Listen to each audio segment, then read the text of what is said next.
아멘. 이 말씀은 살아계신 하나님 말씀입니다. 혹시 이 동요를 알고 계십니까? 황금 보기를 갑자기 음이 맞습니다. 재영 장군의 말씀 받들자. 황희정승 맹사성 과학장영실 신숙주와 한 명의 역사는 한다. 나라고 하니 순신 대정태세 문단세 사육신과 생육신 몸 바쳐서 논게 행주치마 권율 역사는 흐른다. 네, 역사는 흐른다만 아셔도 좋습니다. 한국을 빛낸 100명의 위인이라는 동요인데요. 이 동요는 긴 세월 동안 우리 민족을 지켜주었던 사람들을 알리려고 쓴 교육 동요입니다. 그 중에 우리가 알만한 유명한 이름들도 등장을 하는데요. 나라구한 이순신, 왜군 장수와 함께 강에 몸을 던져 생명을 바친 기생논개, 외적의 침입을 막고자 백성들과 행주치마를 두르고 산성을 쌓은 권율. 이들의 공통점을 살펴보면 전쟁으로 나라가 위기에 처했을 때 나라에 대한 애정을 갖고 나라를 지키기 위해 책임을 다한 이들이라는 것이 공통점으로 찾아볼 수 있습니다. 이들 덕분에 우리나라가 위기를 극복하고 안정을 찾고 길이 빛날 수 있었다는 점에서 이들의 행적을 우리는 기억하고 그들의 이름을 외우고 배웁니다. 그런 의미에서 저희 같이 인사 한번 해볼까요? 자기 이름을 좀 넣어서 내 이름 이정아. 네. 하나님 나라를 빛나게 하는 존귀한 이입니다. 조금 더 크게 해볼까요? 이번엔 한 번도 쉬지 말고 시작. 이정아는 하나님 나라를 빛나게 하는 존귀한 인물입니다. 아멘. 존귀한 인물들 다 이미 되셨고 앞으로도 되실 줄 믿습니다. 위기는 모두에게 찾아옵니다. 나라든 개인이든 그리스도인이든 신앙 공동체이든 어떠한 형태로든지 위기는 있기 마련입니다. 때로는 하나님이 통치하는 이 세상도 하나님의 뜻에 불순종하는 이들로 인해 더 위대한 제국에 순응하도록 하는 오만한 권력자들로 인해 또 하나님의 다른 계획으로 인해 불현듯 위기가 찾아옵니다. 그럴 때 하나님은 가장 귀한 가치를 품은 자들, 그 가치를 말로 선포하는 자들을 통하여 위기를 극복하시는 분입니다. 오늘 말씀 제목을 두 여인과 흥왕의 길로 간 이스라엘로 지은 이유가 그 때문입니다. 하나님은 이스라엘이 흥왕의 길로 가길 원하셨습니다. 학대와 같은 위기를 겪으면서도 잃어버리지 않고 꼭 지키며 살길 원하시는 그것과 함께 흥왕하길 원하셨습니다. 오늘 말씀에 등장하는 두 여인과 이스라엘이 꼭 지켰던 것이 무엇인지 함께 찾아보길 원합니다. 또 우리도 그것을 지키며 흥왕의 길로 가는 시간 되길 소원합니다. 첫 번째로 살펴볼 것은 우리에게 주어진 책임을 다하는 것입니다. 하나님께서 우리에게 주신 책임은 매우 다양하고 폭넓습니다. 개인의 역할과 사회적 위치에 따라 차이도 조금 납니다. 그러나 두 여인과 더불어 우리 모두에게 앞으로 있어질 미래 세대에게까지 똑같이 주어진 것이 있습니다. 그것은 바로 생명을 소중히 여기는 가치입니다. 우리는 그것을 책임지고 지켜내야 합니다. 두 여인은 이스라엘 자손에 속한 사람이었습니다. 비록 야곱의 12아들을 표현하는 말이긴 했지만 두 여인은 엄연히 이스라엘 자손이었습니다. 두 여인의 조상 이스라엘은 애굽의 고센 땅에 건너와 생육하고 번성하고 있었습니다. 고센 땅에서 생육하고 번성할 수 있었던 이유는 애굽의 총리이자 야곱의 아들 요셉 덕분이었습니다. 하나님이 주신 지혜로 7년의 흉년을 슬기롭게 극복하고 식량을 사고 팔며 벌어들인 엄청난 부동산과 재물 덕분에 애굽 왕과 사람들은 총리 요셉과 그의 가문을 신뢰했습니다. 고센 땅에 살았고 애굽 사람들과 친밀하게 지냈지만 시간이 흘러도 이스라엘 자손은 하나님 말씀을 기억하며 살았습니다. 그러나 시간이 흐르고 이스라엘을 후하게 여겼던 애굽 왕이 죽고 새 왕의 통치가 시작되며 위기가 찾아왔습니다. 새 왕이 애굽을 통치하기엔 또 고센 땅에서 힘을 발휘하는 이스라엘은 골칫거리였습니다. 생육하기만 하는 것이 아니라 사람도 많았고 6일 동안 일하는데 지혜와 성실함이 애굽 사람들과 달랐고 7번째 날은 안식하는데 애굽 왕이 아닌 하나님께 예배드리는 모든 모습이 꼴보기 싫었습니다. 이스라엘이 애굽을 어떻게 할까 싶어 전전긍긍했다는 표현도 있습니다. 그래서 12절처럼 말씀처럼 학대했습니다. 하나님이 소중히 여기는 생명을 함부로 하기 시작했습니다. 벽돌을 나르는 고된 노동을 쉼없이 하게 하고 적은 양을 먹이고 사람이 먹을 수 없을 것 같은 음식을 먹이고 다치거나 아파도 질병을 방치하는 육체적 학대를 가했습니다. 책을 보고 말씀을 듣고 나누며 생각하며 그들이 가진 지식과 지혜를 발휘할 기회도 없애버리고 무기력한 존재임을 각인시키는 정신적 학대를 가했습니다. 무엇보다 학대 중에 가장 견디기 힘든 학대는 그들이 사랑하는 하나님께 예배드리지 못하게 하는 신앙적 학대를 가한 것입니다. 그러니 하나님의 마음은 학대받는 자들에 대한 안쓰러움이 커져갔습니다. 그래서 하나님은 이스라엘 자손의 번성을, 그들의 생명 지켜주심을 멈추지 않으셨습니다. 애굽 왕은 같은 족속의 손을 빌려 생명을 해하고자 하는 잔인함과 비열함도 사용합니다. 아주 긴 시간 동안, 아주 조금씩, 아주 치밀하게 학대가 이어지며 위기는 계속됩니다. 학대는 사람을 죽게 만듭니다.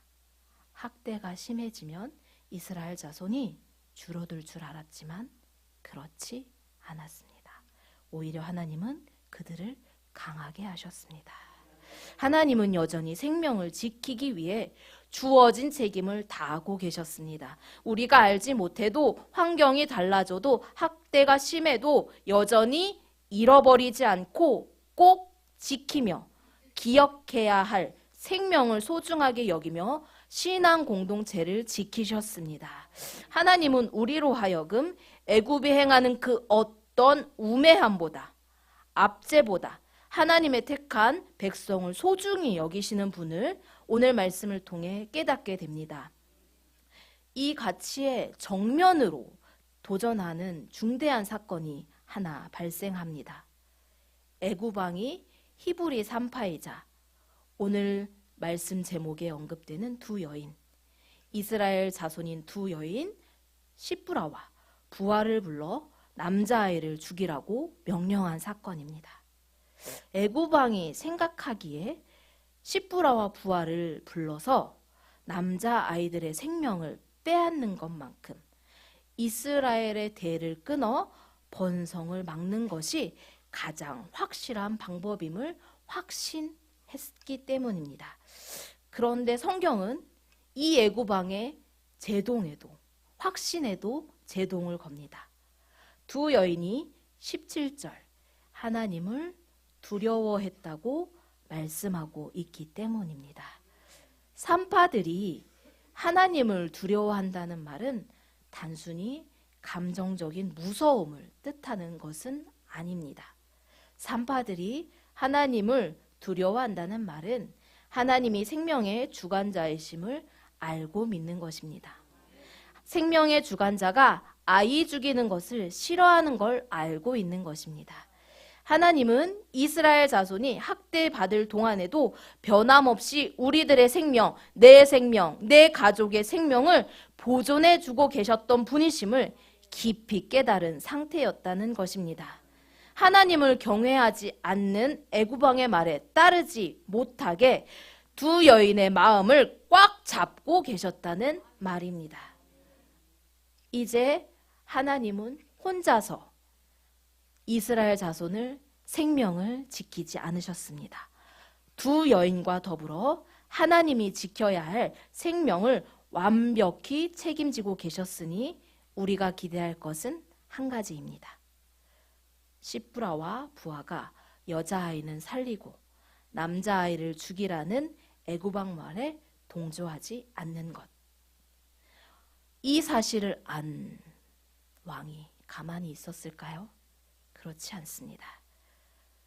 두 산파가 자신의 말을 무시한 걸 알고 죽여버릴 듯한 기세로 두 산파를 다시 불렀습니다. 죽여버릴 듯한 그 기세로 두 산파를 불렀음에도 두 여인은 하나님을 깊이 생각하고 하나님은 그들을 꽉 사로잡으셔서 두 여인은 담대하게 대답했습니다. 왕이시여, 일단 저희는 왕이 명령하신 말씀을 잘 기억하고 있습니다. 그러나 아시다시피 우리 민족이 또 우리 여자들이 굉장히 건강해서 숭풍숭풍 아이를 잘 낳습니다. 그러니 저희가 가기도 전에 아이를 낳아버리니 어찌할 바를 모르겠습니다. 또 태어났는데 억지로 죽였다고 하면 산파를 부르지 않을 게 뻔하니 왕의 계략이 들통날 게 뻔하니 태어난 아이가 남자든 여자든 살려두는 것이 마땅하지 않겠습니까? 하나님은 하나님을 깊이 생각하며 대답한 그 답변을 기쁘게 생각하셨습니다. 두 여인처럼 위기의 순간에 책임을 다하는 것은 쉬운 일이 아닙니다. 위기의 순간에 하나님을 생각하는 것도 쉬운 일은 아닙니다. 더욱이 학대라는 위압감도 있었을 테고 애구방이 자칫하면 내 생명도 잃어버리게, 죽여버리게 만들 수 있었다는 불안감도 있었을 것입니다. 그럼에도 불구하고 두 여인은 하나님께서 소중하게 여기신 생명 지키는 일을 소홀하게 여기지 않았습니다. 우리가 이 시대를 비추어 깨달아 볼 것은 이 시대는 우리에게 그러한 불안감과 위압감을 가져다 줍니다. 말로, 행동으로, 또 사회적인 다양한 뉴스거리들이 우리를 불안하게 합니다. 위압감을 가져다 줍니다. 이 시대가 우리 공동체에게 주는 위기, 생명을 가볍게 여기는 것, 무관심하게 만드는 것 역시 교묘히 그리고 학대하듯이 우리 사이 그리고 신앙 공동체 사이를 파고듭니다. 이것들에게 우리들은 우리들의 마음을 내어주어서는 안 됩니다. 우리 다음 세대 또 우리 모든 신앙의 공동체들이 꽁꽁 둘러싸 그들로부터 나쁜 마음으로부터 지켜내야 합니다. 예수님은 요한복음 8장 5절에서 말씀하십니다. 모세는 율법에 이러한 여자를 돌로 치라 명하였거니와 선생은 어떻게 말하겠나이까? 이 말씀은 간음한 여인을 붙잡아 와서 예수 앞에 세운 그 사건입니다. 간음하는 여인이 붙잡혀 왔을 때 사람들의 반응은 손에 이미 돌이 들려 있었습니다. 아니면 여차하면 예수가 뭐라고 대답하는지 유무에 따라서 돌을 주워서 던져버릴 태세였습니다. 그것이 율법이라고, 당신이 하나님의 아들이니 당신도 그 율법을 지켜야 한다며 예수님을 압박했습니다. 그러나 예수님의 반응은 달랐습니다. 그들의 말에 동조하지 않았습니다. 교묘하고도 악랄하게 생명을 위협하는 말들에 침묵하셨습니다. 죄 없는 자가 먼저 치라. 예수님의 말씀입니다. 오히려 그 말씀에 손에 들고 있던 돌을 내려놓게 하셨고 여인을 둘러싼 사람들의 발걸음을 흩으셨습니다. 비록 죄인일지라도 생명을 지키셨습니다. 왜냐하면 하나님은 생명을 지키시고 책임지시기 위해 이 땅에 오셨기 때문입니다. 그러니 우리도 두 여인처럼 우리에게 주어진 책임을 다합시다. 우리가 함께 생명을 위해 책임질 일은 무엇입니까? 시기적으로는 얼마 전 경북 지역에 난 산불에 관심을 가지고 마음을 나누는 일일 것입니다. 기사로 접하니 불에 탄 집만 2,572채라고 합니다. 집이 아닌 곳에서 사는 사람들, 어쩌면 학대받는 것과 같은 생명이 위태하지 않게, 마음이 애달프지 않게 중보하는 일이 우리가 그들의 생명을 지켜주는 것일지도 모릅니다. 또 사람에게서 조금 눈을 돌리면 하나님이 지으신 피조물들도 많이 망가졌습니다. 그 피조물들이 오롯이 회복하고 아름답고 푸르게 우리에게 귀한 것들을 제공할 수 있도록 회복을 위해 중보하는 일에도 관심 갖고 있어야 합니다. 교육적으로 접근한다면 생명의 질서는 깨뜨리는 세상의 교육으로부터 우리 아이들이 성경적 생명과 가치를 지켜주어야 합니다. 소위 말하는 동성애, 다양한 성적 취향을 가진 이들이 등장하는 매체에서부터 하나님의 생명을 갉아먹는 모든 매체까지 아이들의 영을 빼앗기지 않게 도와줘야 합니다. 중요한 것을 지켜줄 때 그 어떤 압제에서도 흥왕의 길을 간 이스라엘처럼 될 것입니다. 우리가 두 번째로 살펴볼 것은 두 여인처럼 하나님을 경외하는 것입니다. 21절에는 하나님을 경외함으로 흥왕하게 하셨다는 말씀이 나옵니다. 학대 속에서 하나님을 경외했다. 이 말이 이해가지 않았습니다. 그래서 어떤 말로 표현해야 할까 심히 고민을 했습니다. 그러던 차에 TV 프로그램에 나온 한 단어가 귀에 들어왔습니다. 혹시 개근거지라는 말을 들어보신 적이 있습니까? 예, 제가 알려드리겠습니다. 아시는 순간 MZ가 되시는 겁니다. 네, 개근거지는 학교에 한 번도 빠지지 않고 모두 나온 학생에게 주는 상이 개근상입니다. 그래서 개근하면 성실한 사람으로 인정하고 칭찬해 주었습니다. 그런데 요즘 개근의 뜻은 집이 가난해서 해외여행이나 어학연수를 못 간 아이를 비꼬는 말로 쓰입니다. 이 말을 들었을 때 어떤 생각이 드셨습니까? 네, 저와 똑같은 반응과 표정과 혀차기였습니다. 방송에서 이 이야기가 나왔을 때 사람들은 웃었습니다. 무슨 뜻인지 몰랐던 사람들도 있었겠지만 웃음에 동참하지 않는 한 사람이 있었습니다. 아주 유명한 스타 강사였는데 웃기보다 화를 내며 단호하게 이렇게 말했습니다. 성공한 사람들이 성공의 비결로 꼽는 것이 유능한 달란트가 아니라 재산의 많고 적음이 아니라 내가 목표를 세우고 매일매일 실천했던 것이 성공의 비결이라고 말합니다. 개근거지에 웃는 사람이 되지 말고 개근하는 사람을 응원해 주길 바란다. 네, 어떠십니까? 이 어른의 말이 참 와닿지 않으십니까?